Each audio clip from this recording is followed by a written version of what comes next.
கும்பகர்ணன் 6 மாதம் தூங்கி ஒரு நாள் விழிப்பதற்கான காரணம் என்னவென்று உங்களுக்கு தெரியுமா? இதற்கு முக்கிய காரணம் பிரம்மா கொடுத்த வரமும் தேவர்களின் சூழ்ச்சியும் தான். இதற்கு பின்னணியில் பல சம்பவங்கள் உள்ளன. கும்பகர்ணன் ராவணனின் சகோதரன், மிகுந்த பராக்கிரமம் கொண்ட அசுரர். அவர் மிகுந்த புத்திசாலி, வீரர் மற்றும் தந்திரக்காரர். ஒரு நாள் ராவணன், கும்பகர்ணன், விபீஷணன் மற்றும் மற்ற சகோதரர்கள் பெரிய தவம் யாகம் செய்து பிரம்மதேவரிடம் தமக்கு மிகுந்த பலம் மற்றும் வரங்கள் வழங்க வேண்டும் என்று வேண்டினர். யாகம் வெற்றியாக முடிந்ததும் பிரம்மா அவர்களுக்கு கேட்கும் எந்த வரமாக இருந்தாலும் தருவதாக கூறினார். கும்பகர்ணன் மிகுந்த சாமர்த்தியவான் என்பதால் அவர் இந்திரலோகம் கைப்பற்றி தேவர்களை அடிமையாக்க ஒரு பெரிய வரம் கேட்டிருக்கலாம். இந்த செய்தி இந்திரன் மற்றும் தேவர்களுக்கு பயத்தை ஏற்படுத்தியது. அவர்கள், இவன் இன்னும் ஒரு பெரிய வரம் கேட்டுவிட்டால் தேவர்கள் முழுவதுமாக அழிந்து விடுவோம் என பயந்தனர்.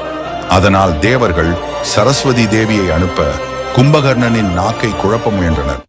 கும்பகர்ணன் பிரம்மாவிடம் வரம் கேட்கும் சமயம் சரஸ்வதி தேவி அவரது நாவில் வீற்றிருந்து வார்த்தைகளை குழப்பிவிட்டாள். ஆரம்பத்தில் அவர் இந்திரசன், இந்திரனின் ராஜ்யத்தை கைப்பற்றுவதற்கான வரம் கேட்க வேண்டும் என இருந்தார். ஆனால் நாவு குழம்பி அவர் தவறாக நிதிரா, தூக்கம் என சொல்லிவிட்டார். இதனால் பிரம்மா, நீ 6 மாதம் உறங்குவாய், ஒரு நாள் மட்டும் விழிப்பாய் என வரம் அளித்தார். முடிவு இதன் காரணங்களால் கும்பகர்ணன் 6 மாதம் உறங்கி ஒரு நாள் விழித்து உணவு உண்டு போரில் கலந்து கொள்வார். இதுவே கும்பகர்ணனின் வாழ்வியல் நிபந்தனையாக ஆனது. இது தேவர்களின் சூழ்ச்சி மூலமாக ஏற்பட்டது என்பதால் ராவணனுக்கு மிகவும் கோபம் ஏற்பட்டது. ஆனால் வரத்தை மாற்ற முடியாததால் கும்பகர்ணன் இந்த சூழ்நிலையை ஏற்றுக்கொண்டார். தேவர்களின் சூழ்ச்சி மற்றும் பிரம்மா கொடுத்த தவறான வரத்தினால் கும்பகர்ணன் 6 மாதம் உறங்கி ஒரு நாள் மட்டும் விழிக்கிறான்.